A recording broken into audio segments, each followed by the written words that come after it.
Now, in the last 38 years or so, under the stewardship of President Yoweri Museveni, a new concept came in immediately when we went in for the 1995 Constitution.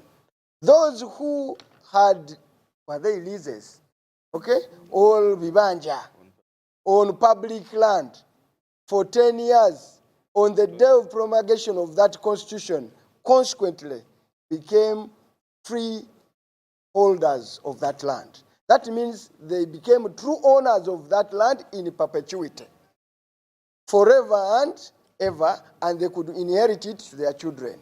So they became personal properties. So that's how this debate is flamed. And over time, what we are now realizing, having toured some parts of Uganda, we are continuing even in the coming month with our tours, is that a lot of land eviction and land grabbing actually is happening on the so-called 9,000 square miles, Kenda, under the free ownership. And the people who are evicting can also be traced by origin, by name. The MP for Chiboga and the Buyikwe, where we have gone, even the one for Bukoto, Kanyike, can come up with the names of people who are grabbing land. And we are going to compile them and publish this. And these are fellows we know. They live very big, large. They live large in Kampala here. They are the new, they are the super rich of this country. So we are putting a particular territory to a particular owner. So on tracing, all these could be traced to henchmen of Yoweri Kaguta Museveni and women. In Mubende, in Nakaseke, in Wachiso, in Kayunga, in Kasanda, in Mitiana. Dr. Lume has told you, the other modern day grabbing of land is that they are descending on forests and swamps. In mass, and to the country, this has not only happened in Uganda, it has happened in northern region. I can tell you, in northern region, it is very, very shameful. So many of the leaders in the north today, okay, have been just given a small portion of that land to sell off that land of northern Uganda. When you go there, you will be shown so a former MP has got so many square miles, a former chairman of a district. You can ask my friend Nobert Mao how much land he now owns. Go and ask Honorable Ogenga Latigo. And I could put names to people, the late Jacob Olanya, and all of them have been given square miles of land. The Chief Justice, go and ask them. As they are grabbing the common man's land, they are being given a portion, and we are monitoring them. Therefore, the campaign we are on, well, to an extent, it's about people of Uganda because we are Uganda Parliamentary Caucus, but it's a wake-up call to all other regions of the country that what is happening in Uganda is slowly moving to other areas. Go to Bunyolo, in Isebei, and in here in Lake Victoria, Sese. Part of the clamor for land is that that area has got oil and gold. Part of the eviction is in Mubende and Chiboga. Is the fight for precious materials, gold and other minerals. We are aware of all that campaign. Someone out there.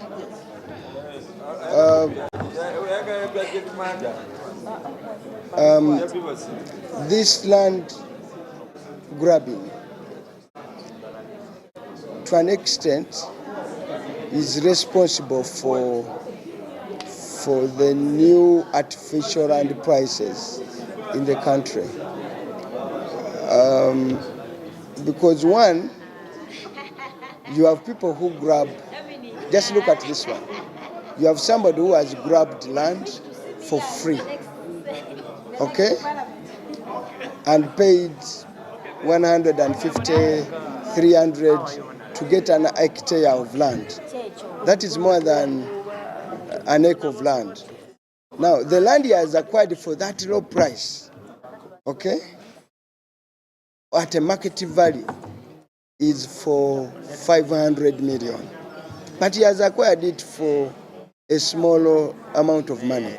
When he acquires it, gets a land title, and goes out of his way and sells it.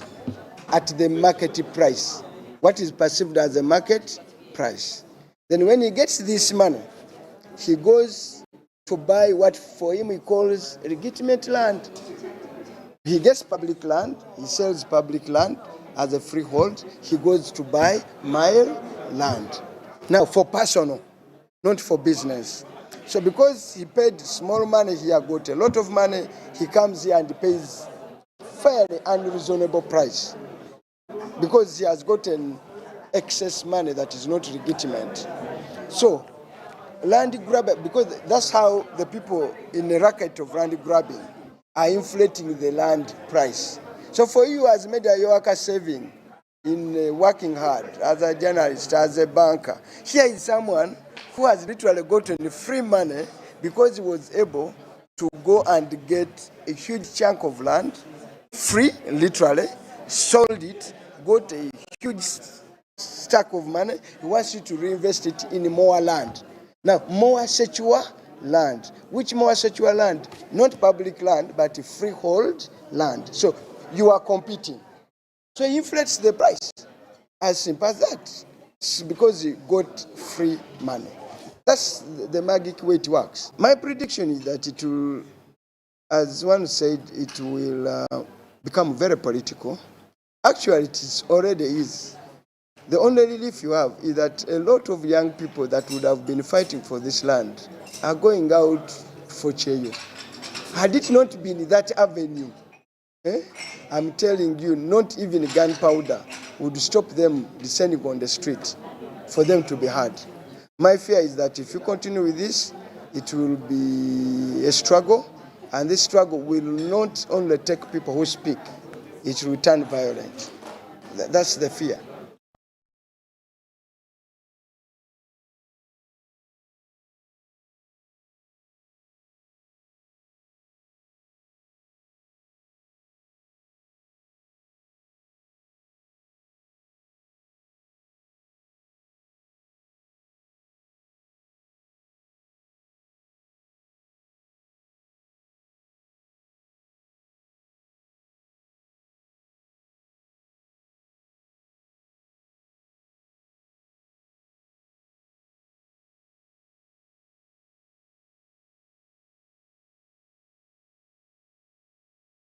Country for the last few years, and this is a very huge concern depending on the fact that this is a sector which belongs to the real estate. And most of the issues regarding the land wrangles within the country are basically driven around two things. One is the main person who sells to you this piece of land at the end of the day will lead the team that is going to grab it away from you, regardless of the fact that you have a land title or not. And of course, acquiring a land title is another huge challenge here in the country, whereby if you are buying land, you will have to process a land title. It is something that if you've not been through it, you can never understand more. But of course, here in Uganda, you get to realize, especially in the central region, that people have been having issues regarding the issue to do with land titles and what happens later on. Now, the issue of grabbing land takes us back to the Naguru case that happened last year, whereby President Museveni had to intervene. Quite a number of parties were actually saying the land belongs to them. Now, that is the same kind of crisis that gets us back here into Uganda's land titles and when it comes to grabbing of land. Well, the legislators, on the other hand, do believe there is supposed to be a very, very streamlined kind of process that the government has to use to ensure that people who are in positions that they cannot be able to at least attain what belongs to them can also go and run to the authorities in case such scenarios do happen. Well, in cases whereby you do not have the money to keep property, and it's a time when it takes us back to the issue to do with safeguarding what belongs to you. And once you look at the rampant land grabbing within the country, this has actually also affected land prices. For instance, somebody is going to buy land from you within the city because now even a plot of land will actually cost you millions of shillings within the city. Now, someone can buy that land cheaply from you and at the end of the day sell it more expensively because maybe they hold positions of higher places within the government, or in the other hand, have more information regarding the land prices. Now, also, the poor are likely not to own land in the future with such situations because the land grabbing has become a phenomenon within the country, and it's something that people just walk away with. Imagine someone having the audacity to pick what doesn't belong to you and rename it into his or our own property. So this is one of the things that members of parliament have been calling upon. And in this particular update, we've been having Honorable Mwanga Chivumbi, who is the Butambala MP, giving out his say on Uganda's land wrangles. And of course, when we talk about land grabbing in Uganda, it will actually take us a lot to understand that certain things are supposed to be worked upon, because land grabbing has been reported to deprive local communities of their customary land rights as well as means of livelihood. And at the end of the day, their eviction is justified on the grounds that they do not hold a certificate of ownership. Now, it takes us back to a chapa, the land title that I was actually putting in there, that once you do not have the land certificate, that entails that you are the owner, or if at all you do not have this a chapa, that clearly shows that when you need chintu chino, then it is less likely for people to take you serious if you are fighting for your land. So the report investigates cases of land grabbing in Uganda, focusing particularly in Kalangala, their oil plantations, areas within, stretching over to Butambala, by the way. Look at areas like Masaka, then you move into Mitiana, because these are areas whereby land grabbing becomes a very serious issue, where government offices are very few and the administrators that side rarely have time to go on ground to check out what is happening to the citizens or how they can help them overcome this. And of course, law firms have continuously warned against adding land grabbing and corruption onto the same table because they do believe these two things kinda may look similar, but they have different precautions at the end of the day, or different circumstances after that. And of course, government last year, as we are heading into 2022 in December, started an operation of profiling the serial land grabbers, or the strong land grabbers, because when you look at the land grabbers, it is always a simple group of people who have mastered the art, and they are owning huge offices. And these are people who can easily try out something. They can easily come grab your land, sell it off, because they've been into the business. They know how everything flows. And this is exactly where government is focusing on profiling the powerful land grabbers to ensure that they streamline the sector, which is mainly one that is affecting the poor households, because the poor or the underprivileged normally don't stand a chance once their land has been taken away from them. And of course, that is it for this particular update. Good morning, how are you? Hope you are doing fine. I'm Gerald Paul Sonka. This is Smart Means Business, your daily Kickstarter. And ideally, this is how we kickstart off our business days here on Smart 24 TV from 6:30 a.m. to 9:50 a.m. every single Monday to Friday here on Smart 24 TV. Well, pretty much if we're to talk more about what is happening from the world of business, now we're crossing over to the press review this morning.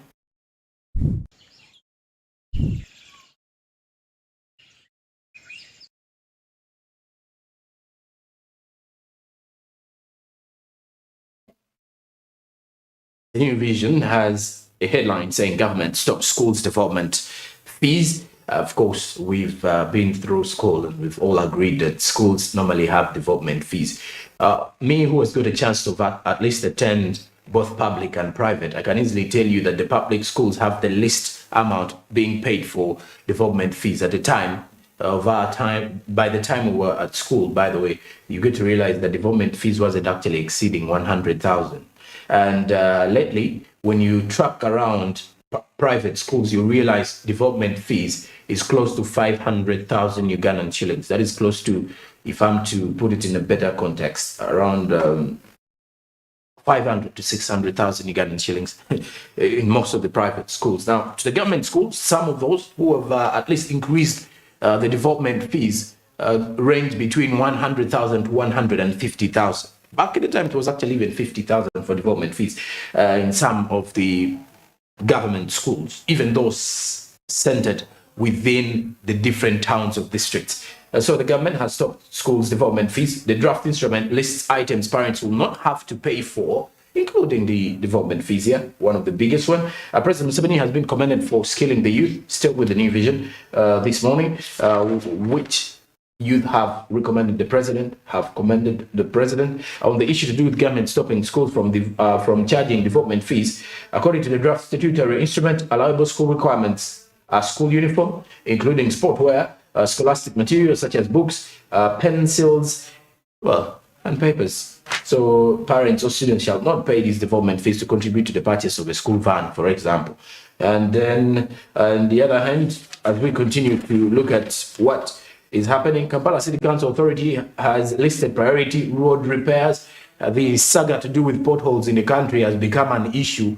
And trust me, this is something that Kampala City Council Authority is intending to focus more on. Then the Lord Mayor, Lukwago, has cited fraud in Kampala City Council Authority roadworks. In between the lines here, the construction of the 7.71 kilometer Lukuli Road in Makindye cost 70.5 billion shillings. The Nkulambiro Ring Nigeria Link, then Nakawa Mtinda Road in Nakawa and Acacia Avenue, all totaling 9.77 kilometers, cost KCCA 90.4 billion Ugandan shillings for that. Now, also due to the stampede that took over on the 31st of January 2022, on the 31st of December 2022, the police had summoned Freedom City owner over the New Year's death. Of course, the event promoter was the first to be arrested into this particular one. Now, Minister passes Namuganza's censure committee to be formed on Friday, as it is not clear whether the Speaker of Parliament, Nita Among, or her deputy, Thomas Tayebwa, will chair the proceedings in Parliament on Friday to see how the censorship of passes Namuganza will be ongoing. This has been in the dugout since last year, and of course, President Museveni has been lauded for skilling the youth. And the vision of the president has always been to ensure that learners are equipped with skills and applying them somewhere to improve their livelihoods. And so is the same kind of situation that we're having right now. Now, away from the new vision, as we continue with more press review, we look at the Daily Monitor. Now, there's something coming up. Digital car number plates to start in March this very year. So what the Daily Monitor is asking, is it a big brother? Government has tapped a Russian company to roll out the controversial digital surveillance car number plates. And of course, in here, there are number plates that have been highlighted within the Daily Monitor. There's a central government number plate, there's a government parastatal number plate, then there's a duty-free number plate, that for vehicles that have actually been imported directly into the country. Then there's a personalized number plate if you want your name on your vehicle, Jorampol 1, Jorampol 2, and there's also how the number plate does look like. Then a private or public number plate, how it looks like. All these number plates have been put here. So that means all the number plates operating within this country will definitely have a digital surveillance system onto them. This was an initiative that the president that the Ministry of Security did work upon since 2021.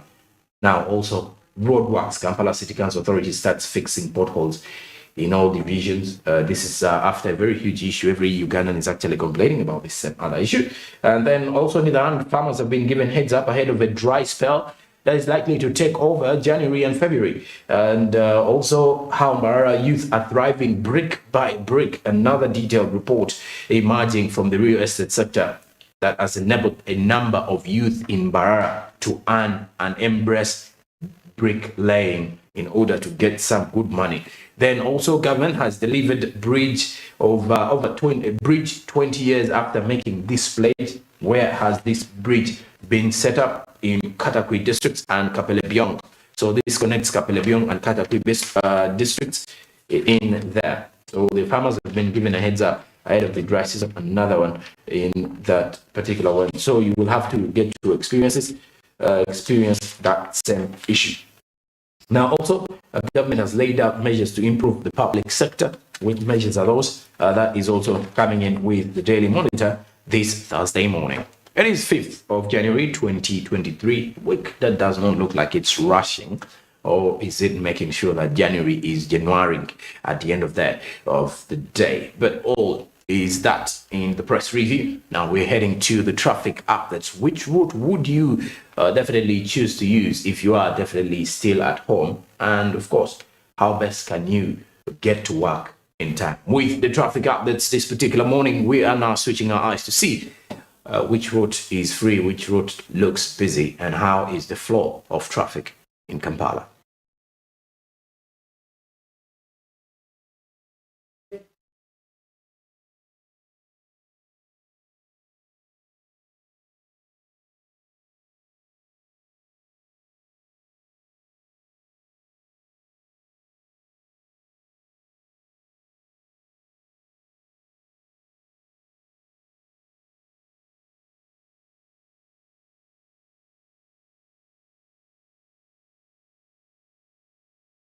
This is at the Fairway. If you're to look at that roundabout around Fairway Hotel, connecting to Nile Avenue, connecting to Kololo, connected to the Acacia Lane, as well as connecting to Mulago Hospital. That particular lane, if you are to look at that around the John Babulimba Avenue, as well around Chitante Golf Course, if you are to look at that. Now, currently, what is happening from there is that there's very few vehicles on the road so far. So you should be trying to realize that if you use one of those routes to town, it is high time you walk up right now and hit the road, or it's high time you moved out of your house, hit the road, and definitely catch your office in time. It's yet to be a busy day. It is one of those busiest connecting routes, but however, the mere fact that there are traffic lights onto that place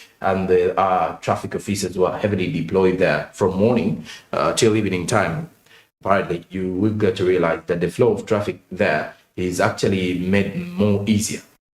And at a time like this one, it's Thursday morning, as people are rushing to get to work, the rush hour. There's certain things that you need to throw to thoroughly look at and see how you're going to be heading to these different workplaces at the end of the day, or at the expense of not delaying yourself as you're going. But of course, it's January. You would be expecting the day to be to casually have a very heavy traffic flow, or you would be expecting lots of vehicles on the road, but currently not so many, and mainly the fact that those that you can see will clearly show you that most of them are heading to different workplaces, or are definitely going to their different workplaces to ensure that they reach in time, or on time, I should say. And so you, as an individual coming in from the sides of Kamocha, this is a better route to use. Fair enough.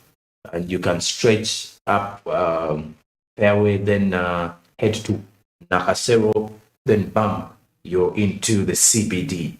And also for those who are actually going to, who are heading out from Gayaza and Perere, this is exactly the same route you can use if you're connecting to Nile Avenue and you want to connect to maybe routes of Zambia or Jinja Road. Well, this is the exact thing that you can try to use and ensure that you get to town in time. And you know, it's not that a busy Thursday morning around this same area. If you're to look at that, it does look like everything is moving on swiftly. There are road users who are strolling to work, pedestrians onto the road, border cyclists who have already hit the road, a few vehicles here and there connecting to different sides of the city. So it does not seem to be a very busy day for the people who actually use that same area. For example, those who are coming in from Kampala, and well, pretty much not too much of a tight kind of traffic marking in there, so you should not be worried about movement if you are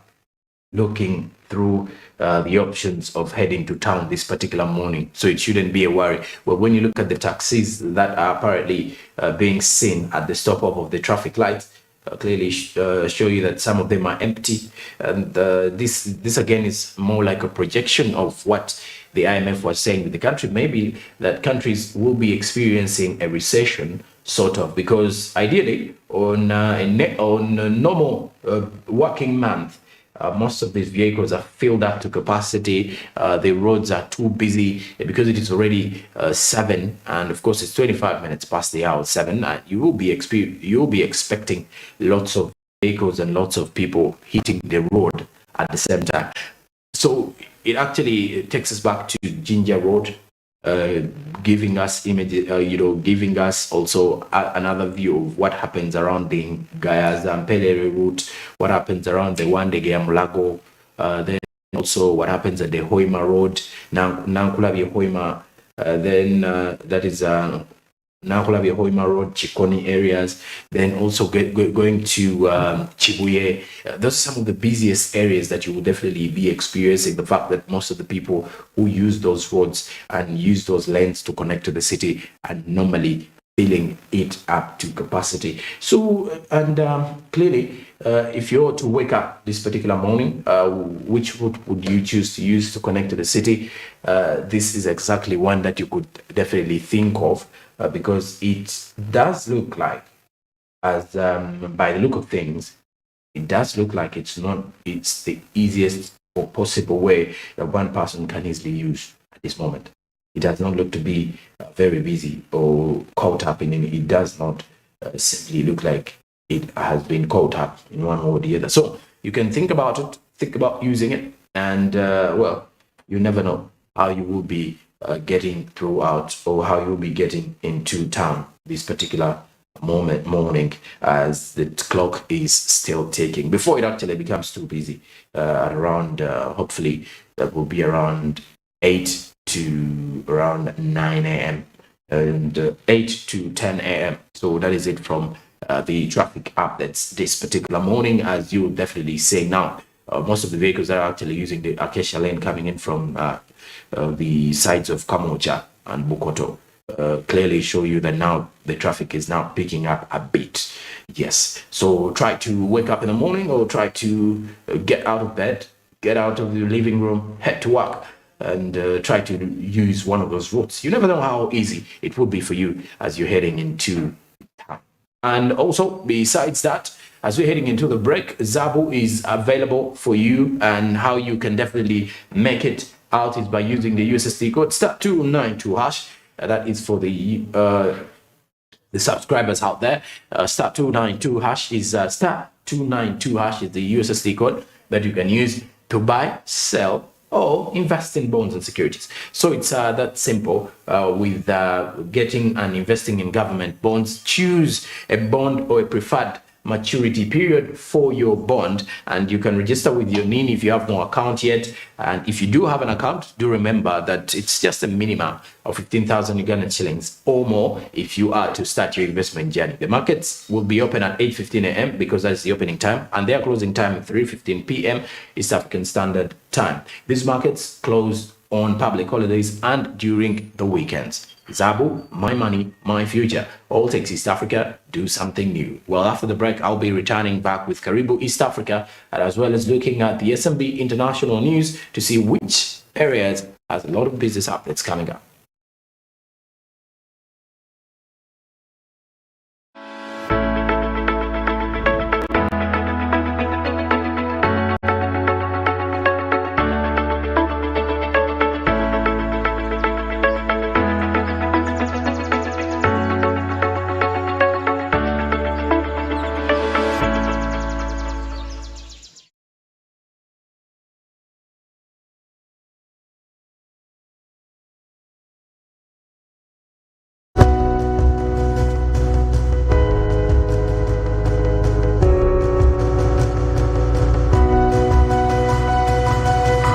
Smart 24, driving business.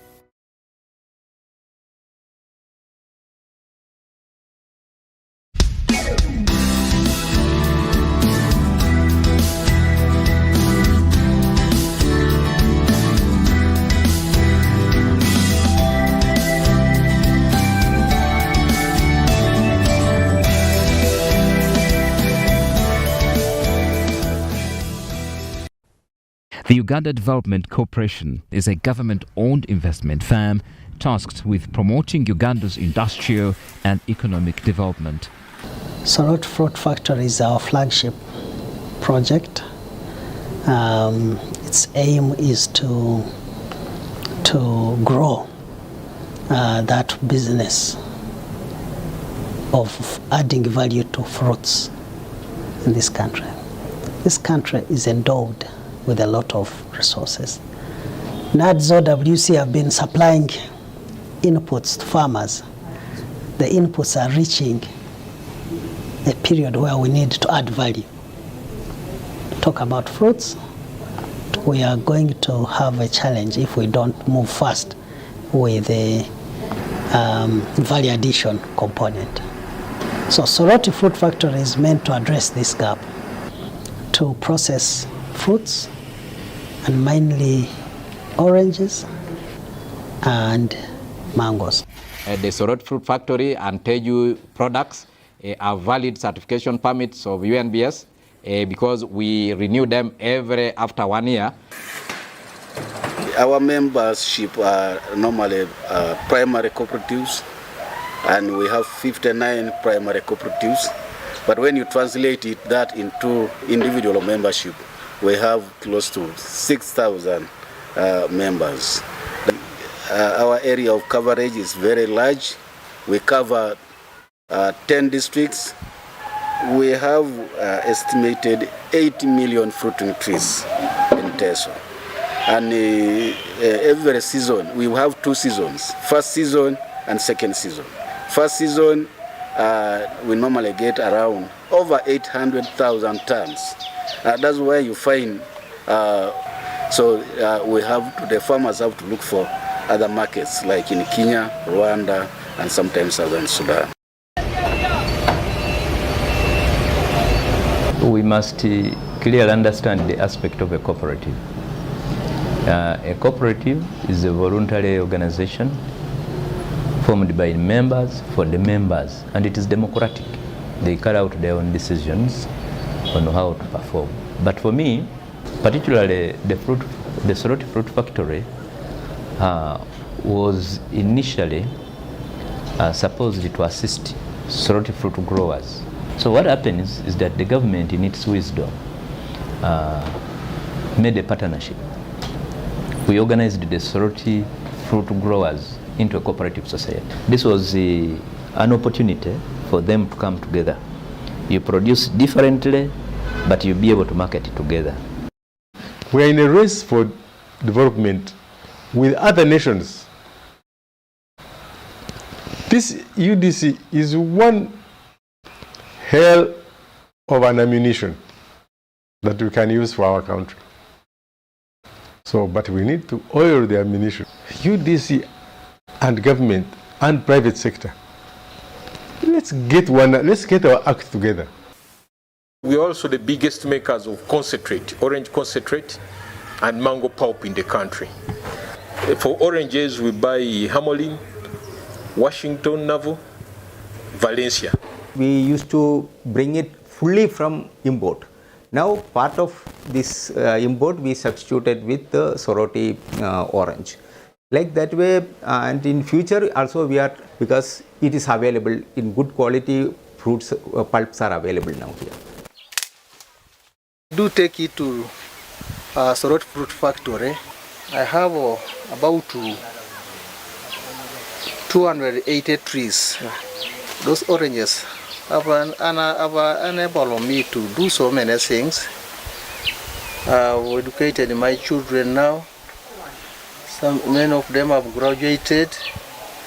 I've managed to build my house. This fruit farm is quite productive, but this is one of the source of income for our family, to see how we can extend this farm even up to the village, because we started some in the village. If you plant the oranges and you look after them well, by the 10th year, you will be getting 24 million from 1 acre. from 1 acre. So that's why the NRM recommended that for the 4 acres model, number one,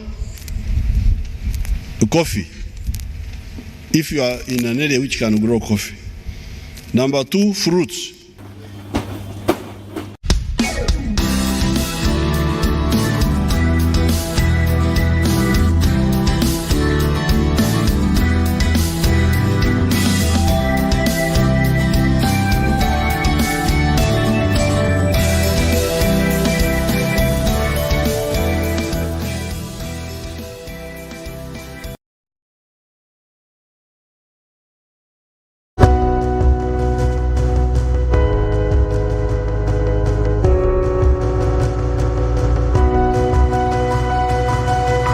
Smart 24, driving business.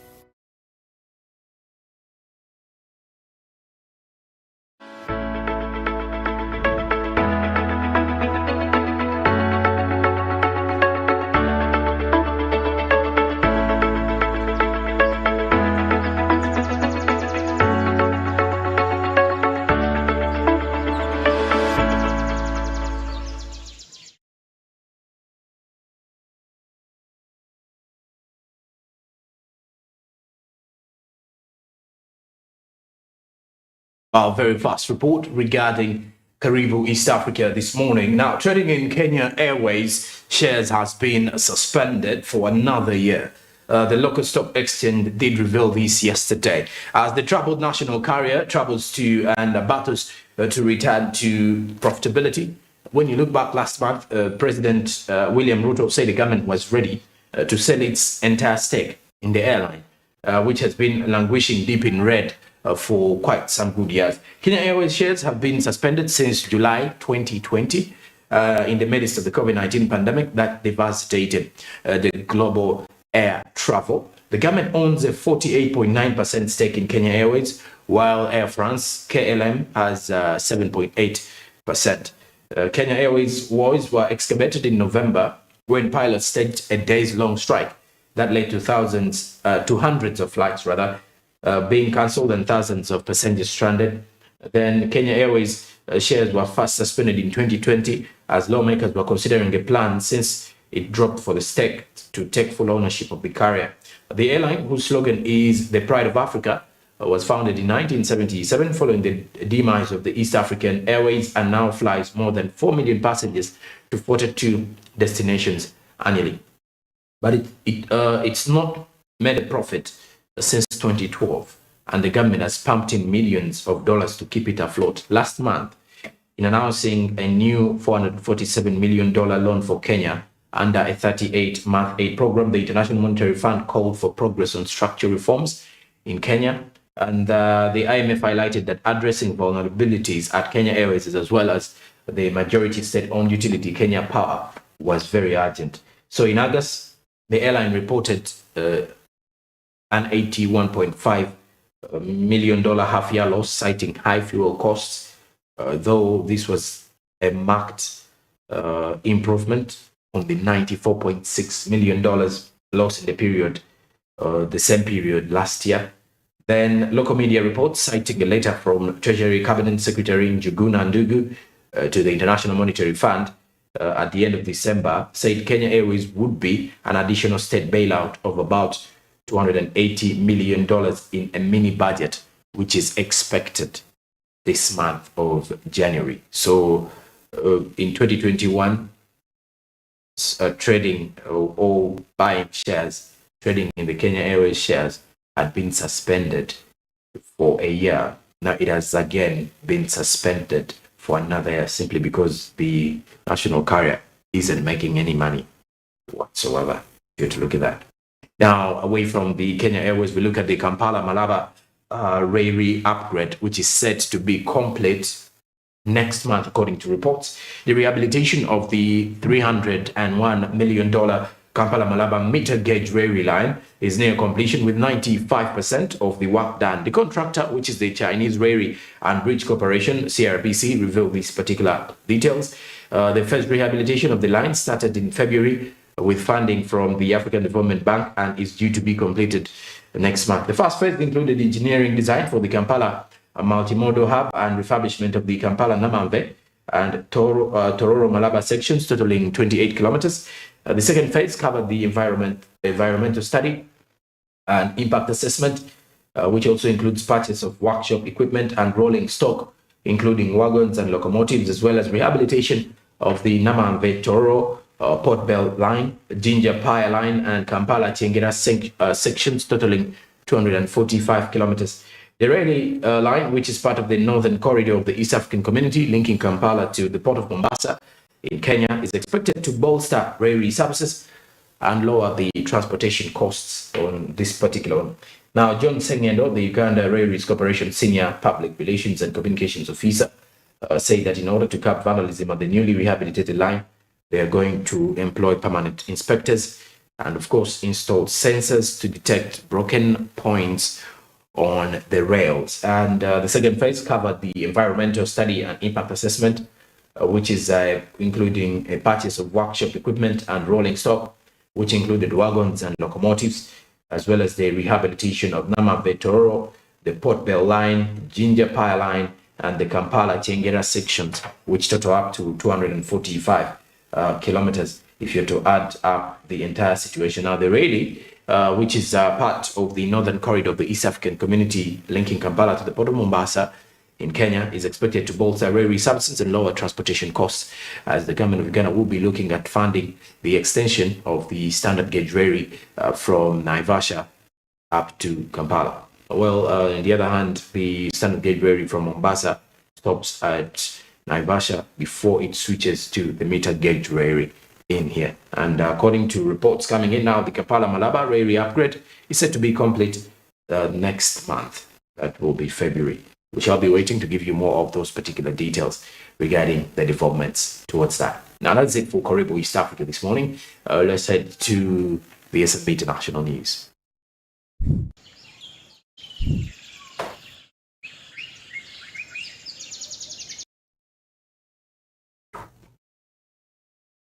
North of Africa, Egypt has seen its pound drop to a record low against the dollar. So Egypt's pound dropped a record low yesterday, declining over 5% against the US dollar. Now, Egypt devalued the pound in October, but it's not let it float freely against the US dollar, which is a condition of IMF loans. In any case, the new $3 billion IMF loan does not significantly help Egypt's debt servicing alone for 2022 to 2023, but it amounts to $42 billion. So far, Egypt has devalued the pound by 57%, but it remains one of the 5 countries most at risk of not repaying its external debt, according to Moody's. There are now limits to how much Egyptians can take out of the bank, and shoppers entirely struggling. With the majority of goods being imported and an 8% jump in interest rates, everything does look and seem expensive. And this as well includes bread patties, falafels, bottles of oil and vegetable packets that remain at subsidized prices for the 70 million Egyptians classified as poor and therefore holders of a rational card. If you're to look at this, if prices are soaring, it is also because importers are struggling to release dollars.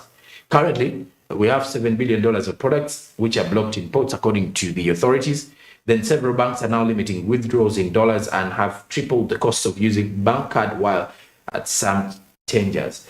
Then they were scalded by a hammering of dollars at the beginning of the war in Ukraine, when investors took out billions of them. Now, even the very pro-regime Amri Adib got angry in his talk show that at least the Egyptians on vacation withdraw money for their taxi back.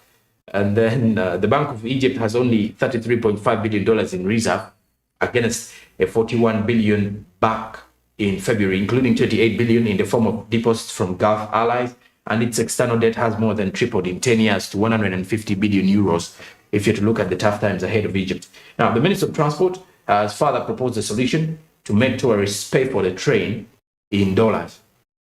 That is according to what the Minister of Transport has decided in Egypt, that tourists should pay for the train services in dollars. Okay, and well, speaking of North Africa, there's also another big issue from Tunisia. And these particular issues regarding Tunisia's central bank chief, who has apparently come out to warn that without quick IMF deal, there are hard times that are likely to lie ahead. Just yesterday, we had a report from Tunisia as well regarding workers under the transportation sector who had gone on strike. Now, according to Tunisia's central bank chief, without a quick deal, hard times are likely to be ahead for the government. The country is struggling under a debt worth nearly 90% of its GDP. It reached an agreement in principle with the International Monetary Fund in mid-October for a package which was worth around $2 billion. It now awaits the International Monetary Fund's stamp for approval to access other sources of credit. Now, with that, Maroun El Abbasi, who is the central bank chief, warned that we hope to be able, as quickly as possible, to reach an agreement with the IMF to mobilize the external financing allocated to the budget. He does say that there will also be gradual lifting of subsidies on basic products, in particular energy, over the 3-4 years. Then they will see prices increase significantly, according to the projection. The IMF was originally expected to approve the deal on December 19th. That was Monday, but that was delayed. Abbasi said that the delay had been because the Tunisian budget was not ready to be implemented. The IMF asked, among other things, for a law restructuring over 100 state-owned firms which had monopolies, and for some, most of them had been indebted. Now the law is under discussion and is to be presented to the cabinet to see how they will go through. Then Tunisians grapple with low economic growth and runaway inflation, just like the rest of the other Tunisians. Now, a trade union which was opposed, there's a trade union which opposed any IMF deal in June last year. It is most likely that the deal will have to pursue if Tunisia has to overcome what it is actually facing currently. So the North African countries or economies in there are not having a good run for their money. And at the start of the year, these are the projections you are likely to be experiencing. Of course, we are into the second quarter of the financial year of most of these particular countries, as it is the first month of the calendar year. But of course, the second quarter has kick-started off of the financial year in that. Now, lastly, from Karibu, East Africa, still in North Africa, but this time on with Sudan. Now, gold production in Africa continues to increase, and this time around, Sudan recorded the highest gold production in 2022. The Sudanese Mineral Resources Company announced that the production of more than 18 tons of gold in 2022. The body described this as the highest productivity in the history of mineral sector in Sudan. As the director of the General Administration for Supervision and Control of Production Companies, Engineer Aliaddin Ali, said in a press statement on Monday that productivity increased by 1 ton and 611 kilograms compared to the highest production in the last period, which was achieved in 2019. Now, the 18 tons and 637 kilograms of gold produced in 2022 originated from the production of the organized sector of companies, if you are to look at that, in Sudan. And of course, this highly takes us to the situation that also the issue to do with the grabbing of gold, or you could say what happens when it comes to exporting of gold, another big issue coming in from Sudan in there. Now, besides the same situation, it is estimated that over 50% of Sudanese gold is smuggled out of the country, which proceeds frequently, and most of the people use to finance the internal conflict to export it out. The Central Bank of Sudan issued a new circular to banks and related authorities in March of 2022, banning the export of gold by government agencies and foreigners, including individuals and companies, as well as excluding concession companies operating in the mining sector. Now, the circular also limited the role of the Central Bank of Sudan to purchasing gold for the purpose of building reserves only. So you can see what is coming in there. There is a very huge case of smuggling of gold in Sudan. So the other roundabout looking at gold in Africa, there's a push for gold leaves, which is a toxic legacy in Zimbabwe. So you can see some of the particular countries, for example, in Southern Africa, when you look at gold and all of that. But well, when you look at gold production in Uganda, the recent exploration surveys in Uganda have led to the discovery of approximately 31 million tons of gold. according to some of the reports. This is 31 million tons of gold ore deposits, from which an estimated 320,158 tons of refined gold could potentially be extracted, with its value currently standing at $12.8 trillion. And also, besides the same situation, someone would ask how much gold does Uganda produce? Well, it also goes back to a lot of questions, because between 1993 to 2022, from the Ugandan perspective, Uganda gold production data, which is updated annually, averaging 1,473,500 kilograms from 1993 to 2020. There are some observations that also in Uganda, gold production has increased. And if you were to look at some of the areas where most of the countries where gold is actually more produced, you look at Afghanistan, there is Algeria, Argentina, Armenia. Most of those countries do produce a lot of gold. And in Uganda, most of the areas with gold ores that are on record somehow, there's the Karamoja region, there's the Mubende areas, which are reported to be having some gold deposits in there, some gold ore deposits in there. And that is it for the S&P International News this morning. As we're heading out of the break, just to remind you that you can now invest in bonds, in government bonds and securities. How simple and how possible is that? Sell, purchase bonds with Zabo. Use the USSD code *292# and quickly follow the prompts to ideally set the pace for yourself as an individual. It is that simple with Zabo. Sell, buy, and also create an account with Zabo. With just your NIN, you're easily able to invest, and the minimum amount for you to quickly invest in bonds and securities will be 15,000 Ugandan shillings. So from 15,000 shillings or more, you'll be able to invest in bonds and securities. It is very simple, quite affordable, quite easy for you to at least see how best you can invest in bonds and securities. The markets open at 8:15 a.m. East African Standard Time and close at 3:15 p.m. East African Standard Time. The markets are only closed on public holidays and during the weekends. Zabo, my money, my future. All-Tex East Africa, do something new. Well, as you're doing something new, be reminded that you can follow us on our socials. Twitter is Smart24TV, Facebook is Smart24TV Official, and Instagram is Smart24_TV. And a quick note is also, if we are to take you through our YouTube channel, we are streaming live. That is Smart24TV Live. You can as well subscribe onto that YouTube channel. For more business updates and stories, you can visit our website, www.smart24.tv, for more of those particular updates, and also link with us on LinkedIn. I'm Joram Polsonko. You can still follow me up on Twitter, Facebook, and Instagram at Joram Polsonko. This is your daily Kickstarter. Still lots to come.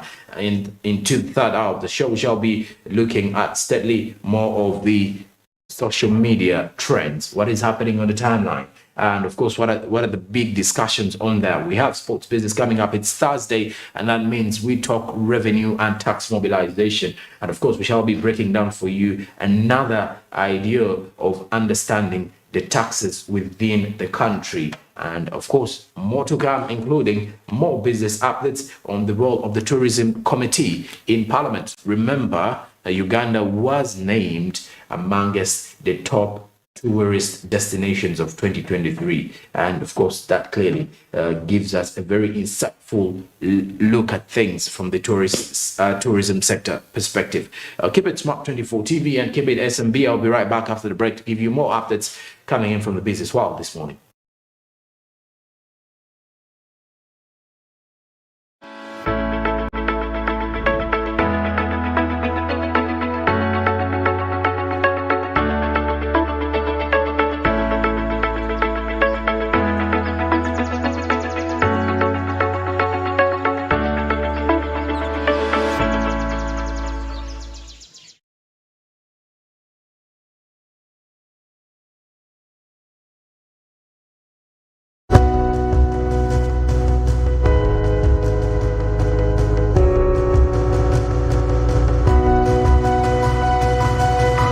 Smart24, driving business.